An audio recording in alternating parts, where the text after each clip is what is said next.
use Airbnb as much as you can for reservations. Partner with them. Understand that they're going to do a lot of work on your behalf for that fee that they charge. Get all of those people in there. But if you can convert them to direct bookings, or if you can get marketing working in your favor, doing some giveaways, doing some lead gen, and then converting them into direct bookings, that's when you have a business.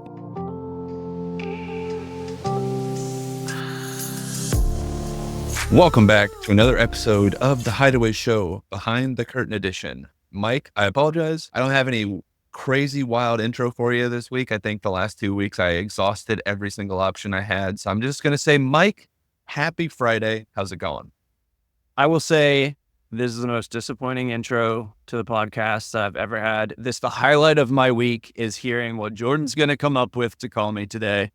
I could have okay. I could have came up with like 10 other cities and just made them up.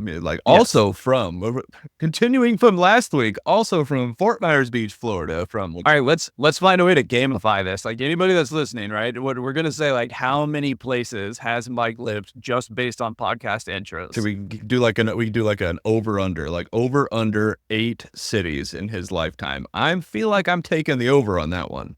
Yeah. It's been quite a few. Yeah, so 2 fights. How's Mike doing this Friday? I know you were in the Gorge yesterday. I had a blast. I had a blast. I was the only one down there yesterday, but it was an absolute fantastic time. I am turning Thursdays into like handshake days. Like literally just go be present. And if you have a property in a rural area, that is the single best like advancement you can do for your personal investment in that area. Is just go meet people, shake hands, show them that you can actually be there, because there's so many like outside investors coming in that never see it yet dramatically impact that property. So I met 5 or 6 people yesterday, a couple of new people, I guess, a couple that were, they've been there for years, 40, 50 years. They've really shaped the development of everything that's going on. And a couple I gave like 5 minutes notice. I was like, hey, when are you free to meet today? And they're like, where are you? It's like, I'm 5 minutes away. They're like, I'll see you in 5 minutes.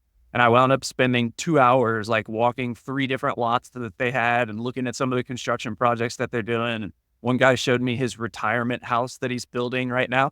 And I'm not even kidding. It's a mountain. It's probably 1,000-foot mountain. And he has terraced the entire mountain. That's so cool. He showed me 30 acres. And he was like, if I would keep this, he's like, I would fill in this valley. And I stepped back and I was like, this is 30 acres, right? This is not a small piece of land. 30 acres.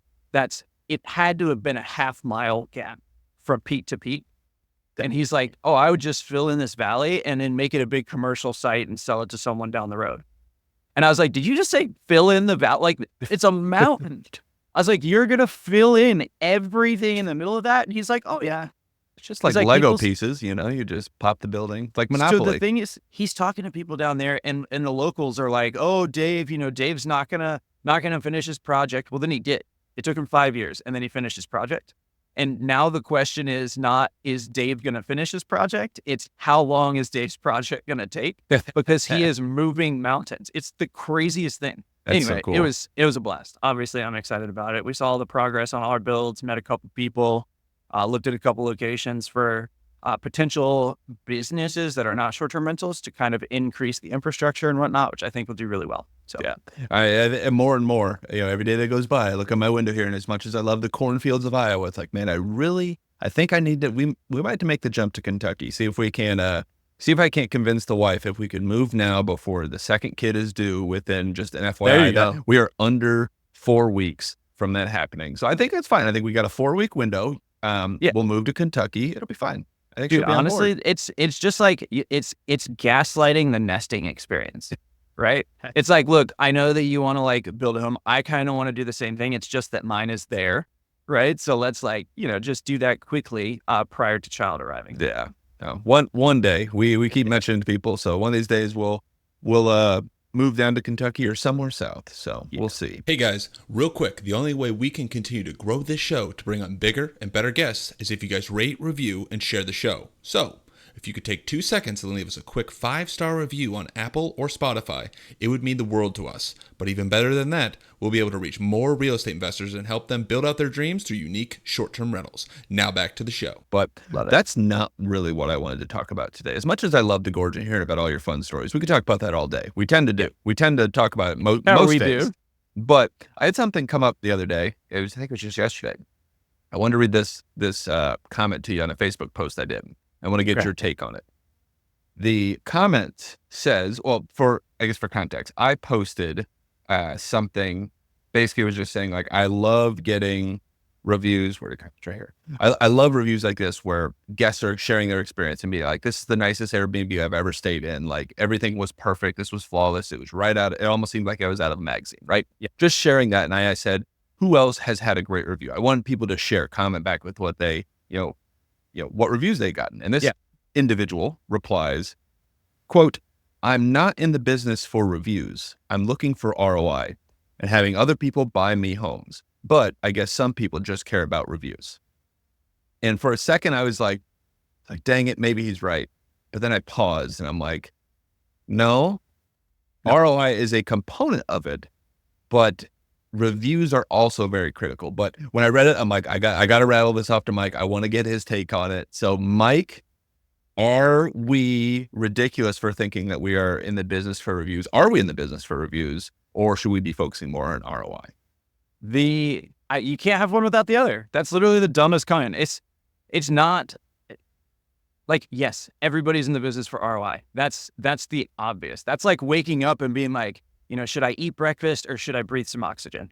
Right? Obviously, like, you have to do that. The money isn't flowing. It's not going to work. However, that individual, I can pretty much promise you, has not had anybody buy him houses, right? Because if I go to somebody and it's like, I'm just looking for ROI, I don't really give a shit how my properties are performing, right? Nobody's going to do that. And if he has had anybody buy him houses, I guarantee you it's only one, because his trajectory is going to look like a diving board. He's going to go up and then catapult down into the ground. That is the whole thing. This is any business that you get.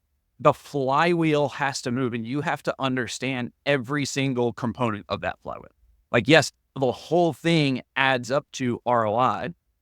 However, if you're in real estate, we say it's not as high risk as some other things, but real estate comes with a lot of debt, and you have to keep the flywheel moving, right? If it doesn't, then all of a sudden you have these big payments, these big loans that come due, and you don't have anybody coming in.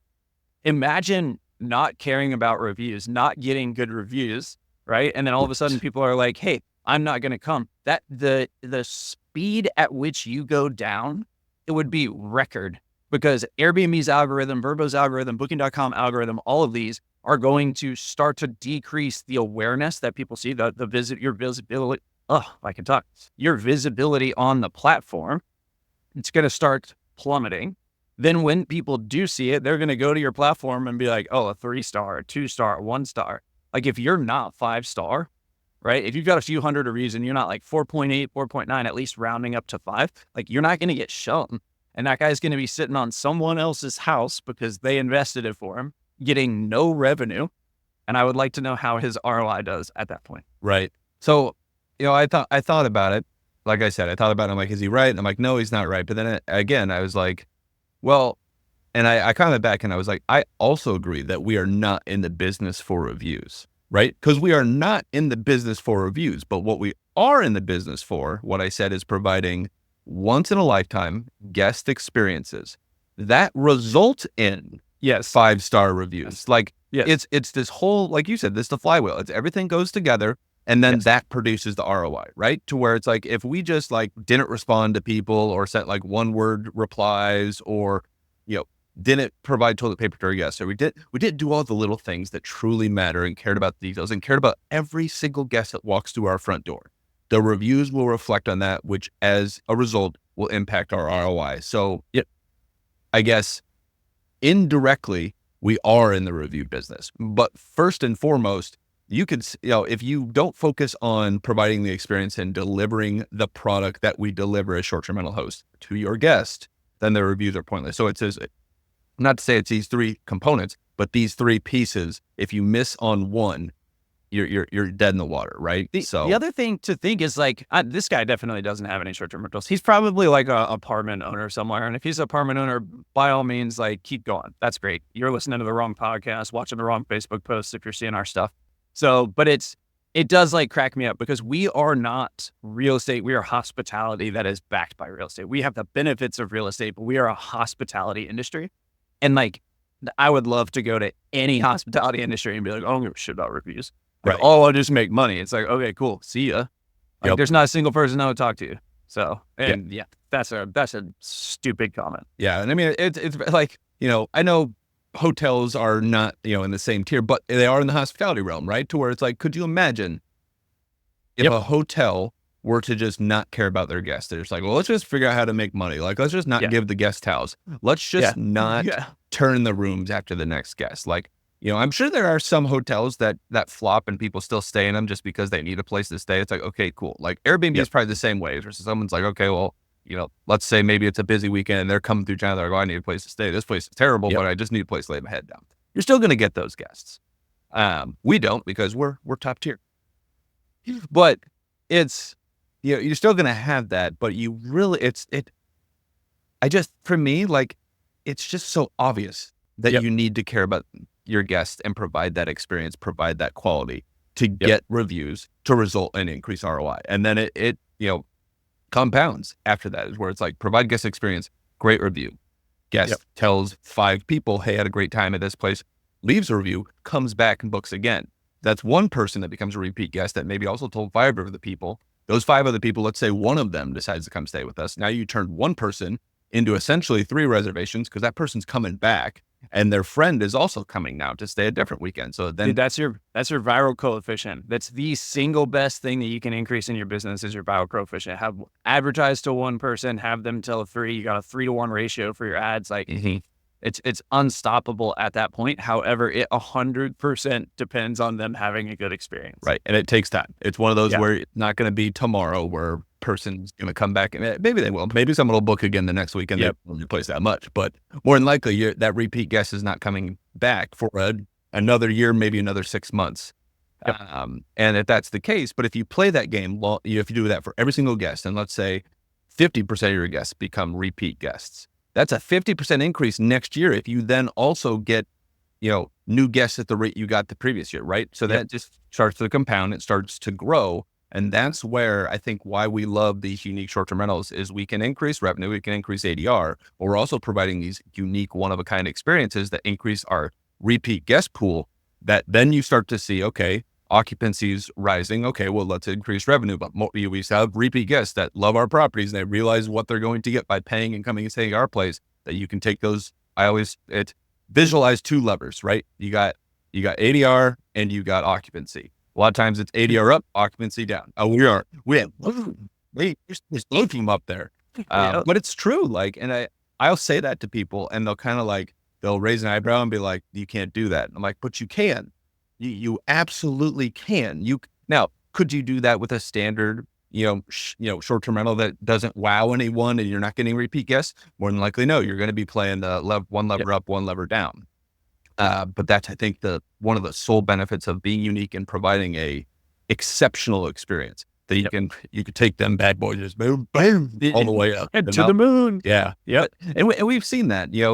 We're getting at times, I think, for some of our tiny 420 square foot cabins, ridiculously nightly rates. Yet people still book, and our occupancy has never been higher, and our ADR has never been higher. Like, it just, to me, it's like, now we can continue to test our upper limits. It's like, see how far we can go up before we start to maybe see a dip in occupancy or a dip in reservations. So I have a question for you. Sure. What is one thing that you do to get good reviews? Is honestly, simply like replying quickly. Like, I think that goes so far that people don't realize when a guest has a problem, because more than likely people are human. A cleaner is going to forget to put a roll of toilet paper out in the bathroom or something may be missed once. And if that guest comes and says, hey, Jordan, hey, Mike, I have an issue. And they send it and they're like, how do I fix this? Or how can someone help me? And they don't get a reply for an hour, 2 hours, 3 hours, 4 hours. And then we go, oh, sorry, and then you message them back, that's a problem. Versus if you can reply quickly or be like, oh, hey, let me give you a call. Or someone on your team, hey, let me give you a call to help fix the that. personal touch. That carries, I think, so much weight because you can take a situation that could have been bad or could have led to a bad review and flipped it on its head. On top of everything else that we do is like just delivering on the expectation. But I really do think under 2-minute guest communication back, answering that person's question on the spot is such a lifesaver. Because you just think about it. If you were on the other side and you had an issue, I've been on the other side. Right. And I'm like, where are you? Hello? Right. Yeah. Now, granted, you are a very self-sufficient individual and you more than likely could resolve the issue yourself. But if it's something you couldn't, or you had a question about the property that you needed information from the host and it took 3 hours to get that information, that is a problem. Yeah. So that's my agree. Would you say something differently? Nope. I think that's one. I think another one that I try and do, I need a term for this because I don't know what it is. But like we made up unique stacking. You can make it up on this show. That's what we're known for. I'm not as creative as you. It's crazy. I talked to someone else the other day. Just said I was a marketing background, and then showed them all the spreadsheets I made, and they're like, "You don't make any sense." Like the analytical and the not. Yeah. Anywho, the one thing that I think goes a long way, and it goes right in line with the 2-minute response, is the taking things that are in your unit and not telling people about them. So under promising, over delivering, but like the little gifts that we have and the little signs that we have and not talking about them prior to people getting there. So that right when they like walk through the threshold of that door, they're like, oh, wow. Right. That's the first thing we want them to say is like, oh, wow. Or like, I feel cared for. This is special. This is better than I anticipated. And what you've done is you've built this goodwill. So if they turn to the next thing and they're like, oh, a spider web, or oh, there's no toilet paper or whatever, it doesn't drop them below their expectation line. It just drops them slightly. And they're like, okay, well, let me reach out to them. And then you hit them with that 2-minute message and they're like, this is okay. Right. Right. That was a mistake. I genuinely feel cared for, like they actually care. And that was a mistake. They'll fix it. It's not a big deal. Yep. So, yeah, no, I 100% agree to where it's like, if you can advertise most of your, I guess your big hitters for your property, and then you come in and, like you said, with the like little gifts, I think that's key. Would you do it for like an amenity, or would you do it for like smaller things? So like, for example, I'm thinking about this right now at our A-frame. We're installing outdoor speakers, and obviously I could add it as an amenity. And I think I don't know if that would boost people or not, but like, it's not going to be in pictures to where people are going to get there and they're like, whoa, like, there's a speaker system out here and I can connect from Bluetooth from the hot tub and play music. Like, to me, I think it's a cool touch. So like, would that be something that you would just like, man, like, it'll be nice when they get there? I think so. For the speakers specifically, I think so. Yes. Because that's a pretty, to me, that would be a really good feature, but I feel like I'd be calling out too much. Right. If I was like, oh, you got this, that, and the other. Plus, you can build that credibility by not listing it in a listing and having people write it in your reviews, just to bring this full circle. Right. Right. Yep. And I will tell you, people review those. We get people all the time that are like, hey, I saw in this review, it said X. Can you answer this? And I'm like, absolutely.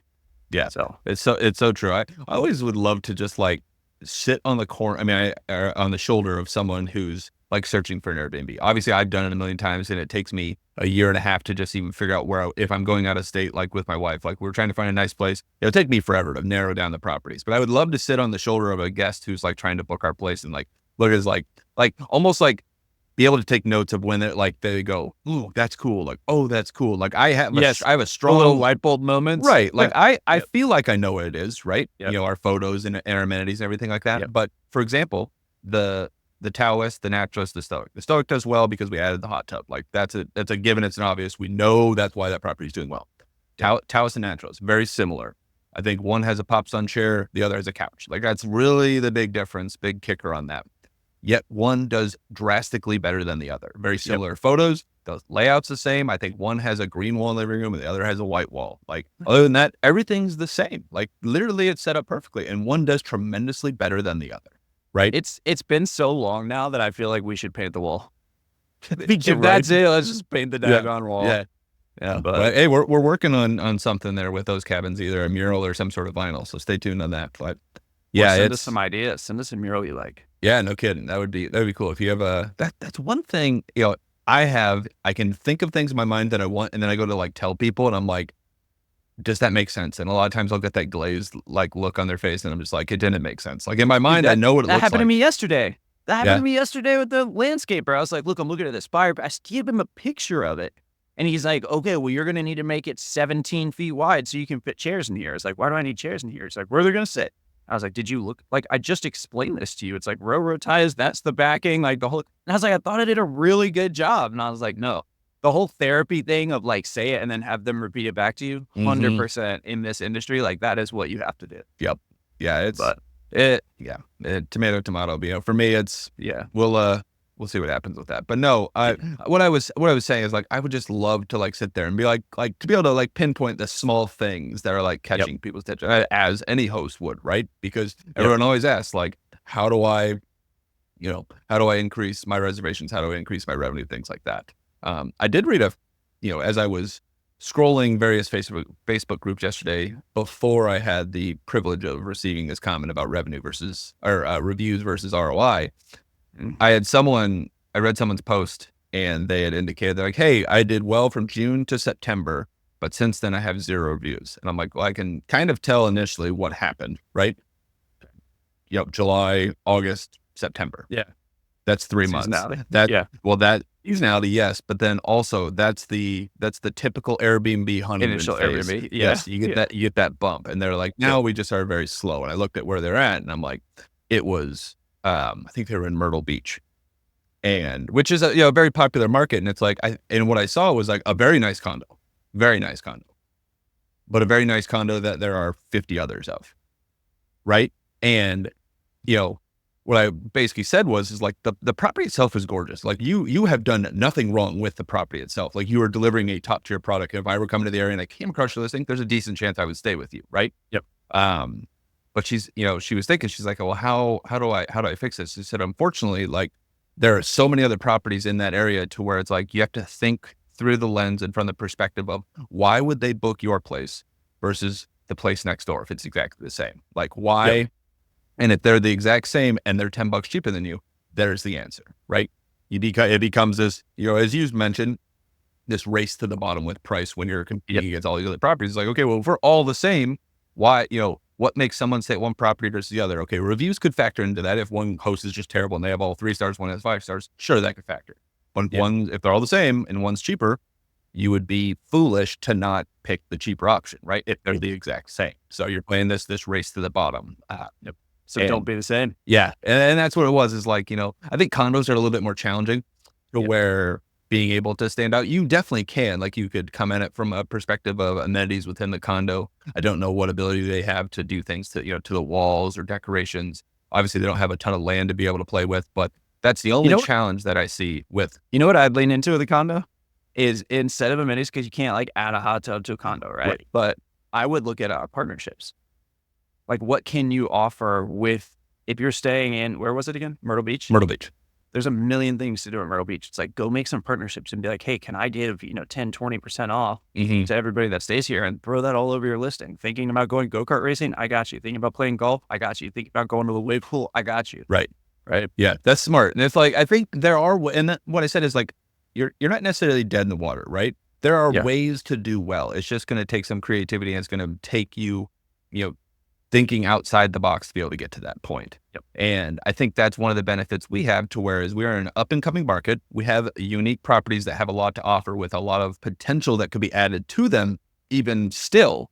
And that's where that upside is so high, to where we can, when they look at our property, like there's really not too many A-frames in the area. There's not too many Nordic tiny houses up next to a cliff with a hot tub on a boulder. Like you're not seeing those all the time. Like it's these differentiating factors that allow us to stand out and do well. And then, again, bring this all together, this whole flywheel that you were talking about, then it's marketing. It's like people, not realizing that they would ever travel to Kentucky, finding us out on social media, coming to our listing, seeing the reviews, booking, having a great experience, money into bank account, signing up for our newsletter, coming back again next year, telling 10 of their friends. Like it's just, it's this circle. And once that circle, once that just continues to take off and keeps going year over year, I promise you, it's one of the best feelings ever, where it's like, oh my gosh, this works. It's also like less stress. Like once you get it, like how many times do people ask us, like, how do I get more reservations at my place? I'm like, when do you need them? They're like, this month. I'm like, start 3 months ago. Right.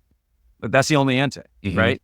if it was get it today, like I would say ignore, like find a way to get through this month and next month and start looking at 3 months from today. Build that flywheel because that thing's going to move itself over time. Yeah. But reviews are a part of that flywheel. And if you ignore them, you are dead one. It is so true. And you know you will also listen to your guests too within those reviews. They could be not every review is a glowing review. It could be a 5-star review, but within that review, hopefully the guest is polite enough to provide private feedback so you can make it right the next time or fix it or improve it or do whatever. But listen to your guests because your guests are staying there. It's almost as if people are paying you to come stay at your place. Oh, short-term rental business, but also providing feedback on what you can do better, right? They're experiencing it. They're like, oh, it would be nice to have the simple thing, like a fan in this bedroom. It gets a little warmer at night. Like you as a host, unless you've stayed there, you may not realize that. And if you get one guest saying, okay, maybe they're just, a hot sleeper. But if you get 4 reviews to where people are like, hey, would love a fan in the upstairs bedroom. Hey, would love a fan in the upstairs bedroom. It's like, I think I probably should get a fan for the upstairs bedroom. Like, listen. My favorite is we've met with people that are like, I don't know what to do to make my place better. I don't know why I got this review. And I'm like, well, have you read it? Like, they literally told you right there. Yes. So it's there. There's, again, I love this concept of the flywheel, and it gets me excited because we're starting to reap the benefits of that to where, our marketing's taking on, our marketing is doing well. People are seeing our property. People are coming back, repeat guests. People are mentioning it like, hey, I came last year, excited to book again this year. And they're booking direct again, so they're booking direct, not paying Airbnb fees. They're paying less, but it's more money in our pocket. And it's just I'm very excited for even next year to see how much of a bump we get in direct bookings, right? Yep. I've told people I answered 3 emails this morning. Did you? Yeah, it's, I tell people, a lot of people will again, they'll kind of look at you crazy when I go, our goal with our properties is eventually to hit 80% or more direct bookings. Like if you had 80% direct bookings on top of, that's surpassing Airbnb and VRBO, like you have a legitimate business, right? I know this is very, everyone always says this, if Airbnb and VRBO shut down, like what would you do? Now, more than likely they're not gonna, but let's say they do. And if you don't have those direct bookings and you don't have a following, you don't have an email list, like you don't have a business. Yeah, exactly. You're running on the coattails of Airbnb. That's the dumbest thing ever. Yes. I don't think Airbnb is going to shut down. However, Airbnb is going to make sure Airbnb is okay. Right. They look out for Airbnb first. They're not going to make sure you're okay first. They're going to make sure they're okay. And if that means that you get booted off the algorithm, guess what? You're screwed. Right. Use Airbnb as much as you can for reservations. Partner with them. Understand that they're going to do a lot of work on your behalf for that fee that they charge. Get all of those people in there. But if you can convert them to direct bookings, or if you can get marketing working in your favor, doing some giveaways, doing some lead gen, and then converting them into direct bookings, that's when you have a business, right? You don't have a business just launching your cabin on Airbnb, hoping that Airbnb does everything else for you. Right. And I tell people is you need to try to think of it from a non-Airbnb perspective, because everyone's always asking well, how do I get higher in the algorithm on Airbnb? And I will agree that when you're starting out, it does make sense to make sure you're as high on Airbnb as possible. I mean, long term, it's nice to be as high in the search on Airbnb as possible. But if all you're doing is focused on trying to figure out the algorithm, then you're playing the algorithm game. Is and everyone else is also playing the algorithm game. And there's a decent chance there's people out there that are better at the algorithm game than you are, right? Yeah. But they're not focusing on building their business from a direct booking perspective on the back end, from a marketing perspective, from an email list. If you can do that, maybe for right now they're on page 1, you're on page 3, but give it a year or 2 and grow your business to where it's okay, it doesn't matter that you're on page 3 because you're getting 80% bookings direct at a higher ADR, increasing your revenue overall, right? Like that's where the secret's. Plus you got that spiral coefficient you were talking about. So everybody, do you get tell 3 people? I would say that to respond in the tone of how we started this podcast, I would say, Jordan, I'm not in the algorithm game. I'm only focused on ROI. Yeah,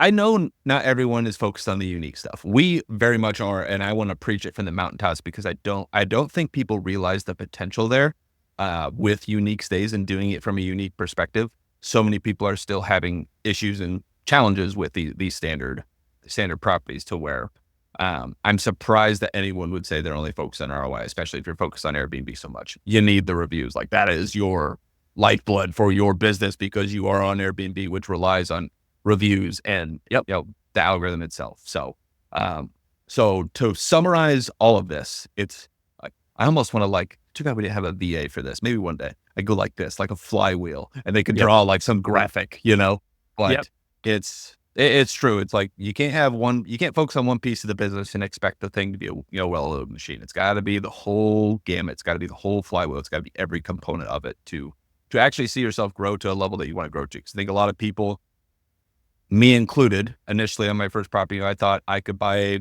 a standard short-term rental like everyone else, and I could crush it because I believed in me enough, and I thought people would like my property more because it was me, right?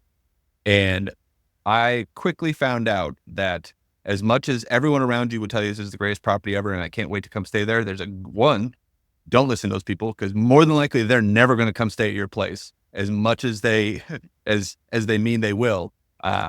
But two, you're gonna fall victim to, again, playing this like there's 10 others just like yours. Lowest price wins, right? Yeah, and you're not gonna hit those numbers. So yeah, but all right, dude. Tell that guy good luck. Yeah, I commented once. Someone came back with another comment after me. It's almost like someone like backed me up, like someone like I said something, someone pulled me back, and like someone else came in. I'm like, yeah, you got. Yeah, I would just, even whenever you see those in the future, just write very kindly underneath, like, please let me know when your Airbnb is for sale. I'd love to purchase it. A lot of opportunity there. A lot of opportunities to get good reviews. Yep. But all righty. Well, with that does it. Another episode of the Hideaways Show, Behind the Curtain edition. Mike, focus on more than just ROI. Focus on reviews. Focus on the entire flywheel to boost that ROI. Yeah. All righty. I'm Jordan Holmes. He's Mike Sebastian. Until next time, take care, everyone.